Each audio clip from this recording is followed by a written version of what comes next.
Hello, my name is Ömer Dabanli from Istanbul. I am a civil engineer and architect working as associate professor at Istanbul Technical University, which we call ITU in brief. My focus area is the conservation and restoration of historic buildings. So I am working for protection cultural heritage in times of disasters and crisis in my country. At the same time, I am also founding president of the Blue Shield Türkiye. In this very valuable meeting, um, unfortunately, I couldn't be with you in person, so I will address you with a virtual presentation. I am sending my greetings to everyone listening.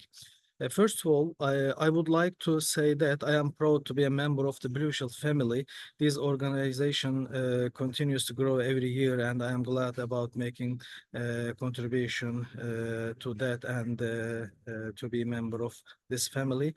Before I begin, I would like to thank the organizing team for the uh, conference and general assembly, and thank them for giving me the opportunity to speak, especially the president of the Blue Shield International, Professor Peter Stone, and Dr. Emma Conliffe, the secretariat of the BCI. Today, I will talk about our experiences in Turkey regarding cultural heritage protection in disasters and crisis. Before that, I want to give you a brief information about the Blue Shield Türkiye National Committee, which was established on April 23 in 2021. So we are trying to carry out some studies as a new team and committee. Uh, as you know, cultural property or asset is a very broad and inclusive concept today. This term and concept include many elements such as historic buildings, monuments, civil architecture, historic towns, cities, villages, archaeological sites, cultural landscapes, and museums, which consist movable cultural objects, and libraries and archives. Uh, in addition to this, disasters and crises are also examined in a very wide scope today, and their scope is also expanding. In general, disasters and crises, as you know, can be divided into two main categories, natural ones and unnatural ones. That means human-induced. Natural ones are earthquake, flood, fire, and landslide, and human-induced ones are armed conflict, abandonment, looting, vandalism, climate change, development, and even sometimes tourism. And as you know, some of them may be categorized in both class. Uh, Due to the critical geographical location of our country and some of its historical and social cultural characteristics, we are very familiar with many of these disasters and crises, and unfortunately, we have experience with them. In this brief presentation, I would like to share with you some information about our work. Briefly, I will talk about two main topics. One of them is fires, and the other topic is February 6 earthquakes in Turkey. As you know, with the effects of increasing global warming and climate change, summers have started to be drier and hotter. Because of Turkey is located in a geography affected by this situation, we experienced many fires in the recent years, especially 2021. One of them was the fire in Antalya, Manavgat region. This area is a culturally rich region with historic, most unique vernacular architecture, monuments, and some archaeological sites. Forest fires in the region unfortunately affected some residential areas and damaged some traditional houses. It is also affected some it also affected some archaeological sites. During the fires, we formed a fire working group within the Blue Shield Turkey and prepared a short, quick report by evaluating the effects on cultural heritage after the fire in cooperation with the governmental institutions, and we conducted damage assessment in the areas affected by the fire and developed some recommendations on measures to be taken. Here you can see one of our maps in the post-disaster damage assessment report. Then we submitted this report to institutions such as ministry and municipalities. The report is also published on the BCI website. Here you can see some images and evaluations, damage assessment of the disaster region. And here is the some pages of the report. The second title I will talk about in this topic is the fire in Istanbul Greek Balıklı Greek Hospital. The hospital is one of the historic medical institutions that has an important place in the history of Istanbul. The hospital has a beautiful campus and many historical buildings. Unfortunately, a fire occurred in the one of these buildings in August 2023. After this fire, we visited the hospital with our team on behalf of Blue Shield Türkiye and made some technical examinations in the burned building. Generally, after the fire, there may be some hesitations about the interventions to the cultural heritage. We have started to provide technical support in this regard and provide consultancy working on what needs to be protected and how to intervene. Documentation is very important both before and after disaster. We encourage them emphasis on documentation and classification of cultural assets out of rubble after fire in the hospital. In this case, we understood that the documentation and classification are very important and we have to focus on it. The hospital management was very pleased with our work and thanked to our team. Also, we currently working on a project that will further develop our cooperation on this issue. It is on our agenda to prepare a risk management plan for the hospital campus. We have compiled the studies into a report and planning to publish it soon.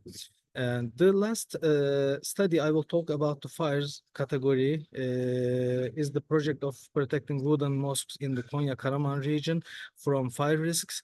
The project, which is carried out in the partnership with the Konya Regional Directorate of Foundations, Vakıf Foundations, which is the responsible institution for these historic mosques, and Konya Chamber of Architects, and the project is supported by the development agency. In this region, there are about 100 historical wooden mosques, including Beyşehir Eşrefoğlu Mosque, dated back to 13th century, Karaman Mosque,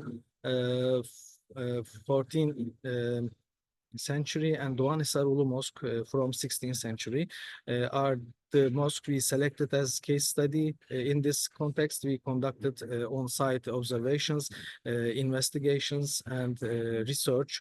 And the mosques have chosen to contain very special, unique, and sensitive elements, especially with their rare wooden decorations. Therefore, there is a need to think a lot about their protection and produce refined solutions. We conducted field research on this project and organizing scientific meetings and workshops. One of the mosques have recently listed by UNESCO in World Heritage List, and our project also made contribution in this process. So we are very happy about that. The second main topic of this presentation is, of course, the earthquake, 6 February earthquakes in our country.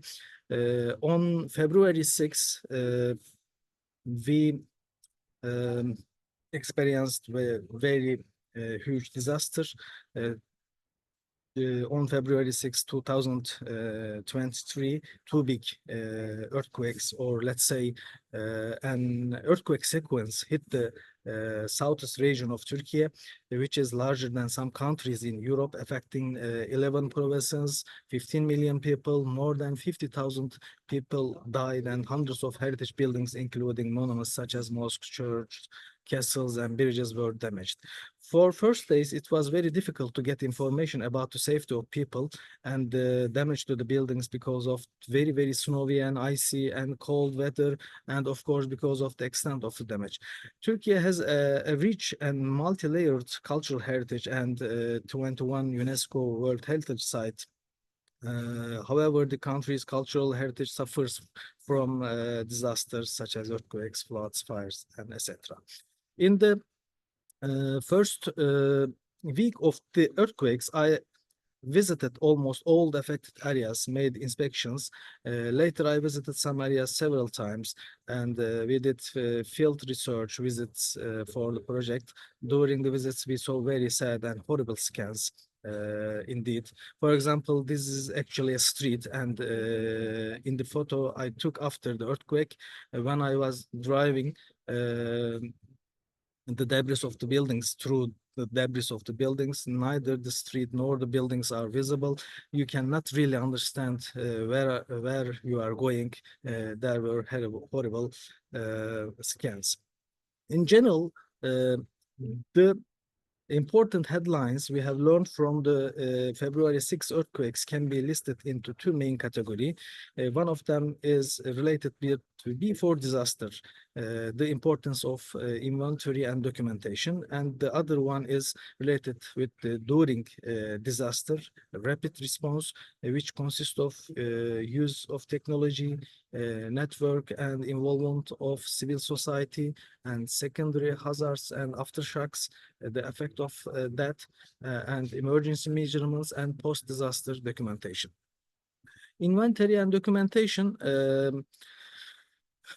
is very important. As you know, all cultural properties and artifacts should be inventoried and documented in detail and digitally in today's technology.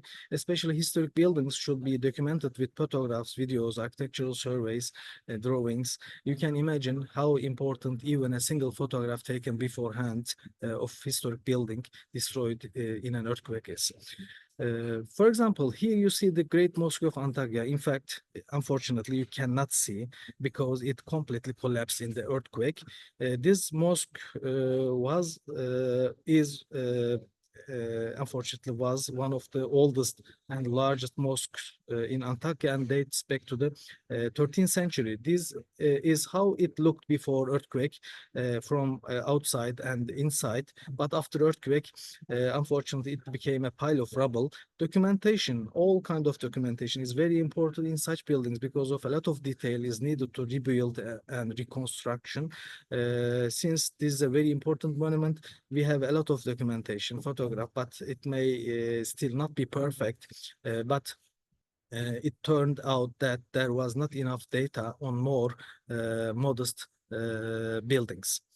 The second subtitle of the earthquake issue is rapid response. It's also very important to be prepared for rapid response. If you have enough human resources, you need to train them and provide necessary equipment and methods in advance. There is no way for training during disaster. Generally, we have enough human resources considering architects, engineers, but most of them have no experience about the heritage protection in disasters. So we have to develop education and training programs. Network and cooperation in civil society is also very critical. There is a huge need for a strong civil society and network of experts. What is needed the most in a disaster is coordinated and trained experts. This network needs to be established in the field of cultural property. Because of bigness of the affected area and plenty of affected buildings, the governmental institutions could not take the whole responsibility of the disaster to take measurements. During the last earthquakes, we saw that there is a big gap between emergency response needs and existing static capacity of governmental institutions because there is not an effective system for emergency response needs of cultural heritage. The involvement of civil society in emergency response has a big importance in this regard. as you know, disaster management is handled as a cycle. There are many things to be done before, during, and after disaster, and it is very important to be prepared at every stage. Of these, the most critical phase seem to be during the disaster, because it is there that you have to show all your ingenuity and skills. And at that point, the use of technology is very critical and important. The availability and usage of new technology should be widespread. Satellite images, drones, geographical information systems, etc., should be used properly for emergency response and protection. Also, rapid documentation methods such as laser scanning, photogrammetry techniques plays very important roles. When the earthquake occurred, we thought about what we could do. It was not possible to reach the region immediately. There were both transportation and communication problems.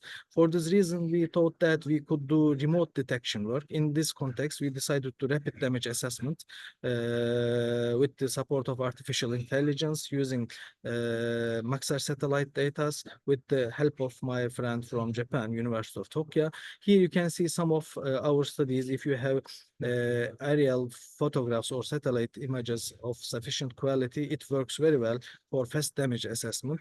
We shared this information with people and institutions openly in the first days of disasters. As I said, pre-disaster documentation is very important, but post-disaster rapid documentation and damage assessment work is also very, very important. We also worked on this issue as Blue Shield. We carried out damage assessment study with our volunteer team and recorded our findings on a CIS-based online map and shared with the map with the institutions. As far as we know, there is no such map in the institutions at the moment. Here you can see the photo of city center of Antalya at the beginning of 20th century, and there are many monuments, and here you can see our damage assessment CIS-based online map, which shows damaged monuments in the city center of Antalya. We have determined which buildings have been damaged, the degree of damage, and whether there is a critical need. In addition, the causes of damage are also important. The documentation in this regard is also very useful. In addition, documentation studies to understand why a building was damaged or not damaged, for example, are very important.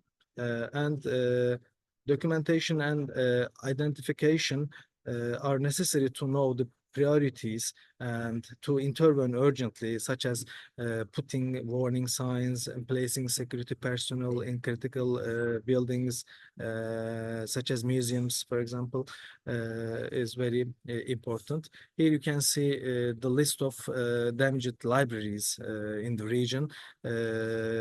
Both exterior and interiors are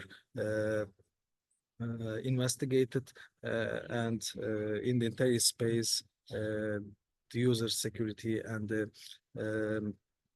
the order of the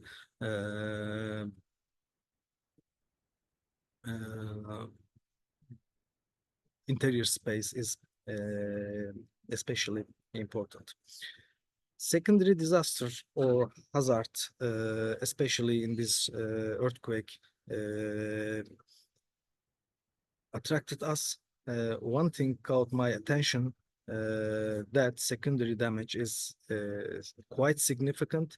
Earthquakes are particularly devastating because of the nature of seismic movements. A strong aftershock is waited after the main shock within days.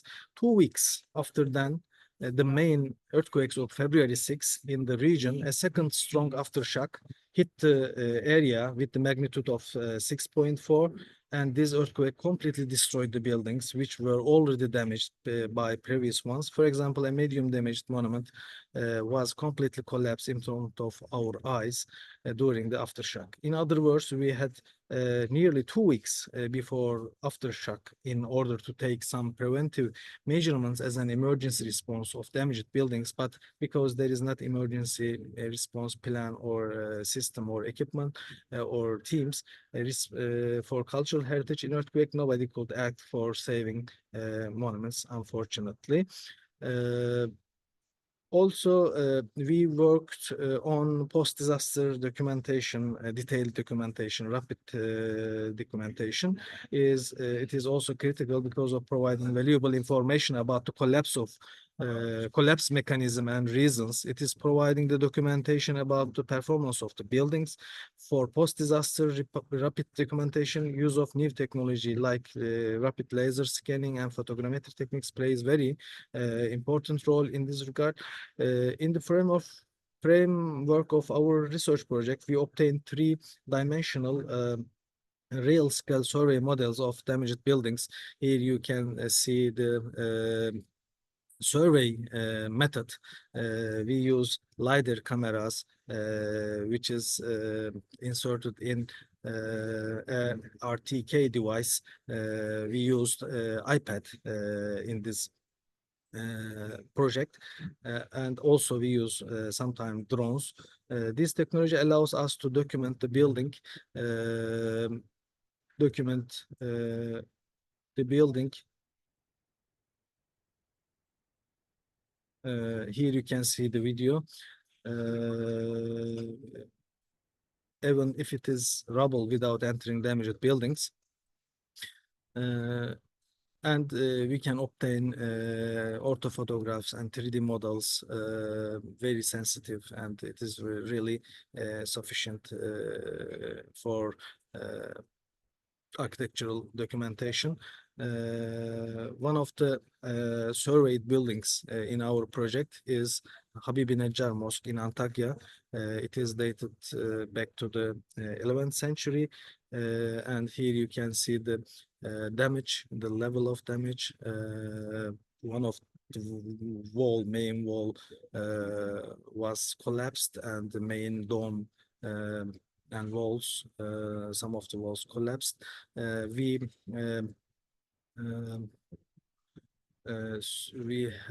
had survey and documentation on these buildings. One of these buildings, it is not limited to this building, but it is an example. And we obtained these kind of three-dimensional models. It takes approximately 1 hour. 1 hour. In 1 hour, you can obtain this kind of models, and you can produce orthophotographs and facades and sections, plans, everything. And also the cultural rubble is very important. It needs to be carefully handled and sorted, and usable materials and valuable materials need to be separated, which requires documentation and inspection. This rapid documentation is also very valuable for evaluating the cultural rubble. Here you can send images about these materials obtained from the site. Our studies had attracted the attention of some media organizations, and we had interviews with television. Some news appeared in national and international media. Here you can see some images from the interviews during our project and news. And in fact, it is also important to give people hope. We try to give following messages. We are here, we are with you, and we are doing the necessary work. Recovery is possible again. By giving these messages both to local people and through national and international media channels, we tried also psychologically support the people and told them that there is hope. People were very happy to learn that a heavily damaged mosque could be repaired. I see this hope and happiness in their eyes when I told them. For example, when I saw this photo I took from Antakya, my hope increased too. So I call it the photo of the hope. In summary, based on some of the disasters we have experienced in our country, we try to intensify our work in this field, provide technical support, and share our experiences. In fact, the ideal one is first identify and evaluate the risks and then work to reduce them. However, since we usually have little time, limited financial resources, and a lot of work to do, we prefer to focus on real issues directly after the disasters. Maybe it was a necessity rather than a choice. Here is a brief summary of what we can convey from our own experiences for now. Hope to see together the days when disasters and risks are reduced. Thank you very much for listening and goodbye.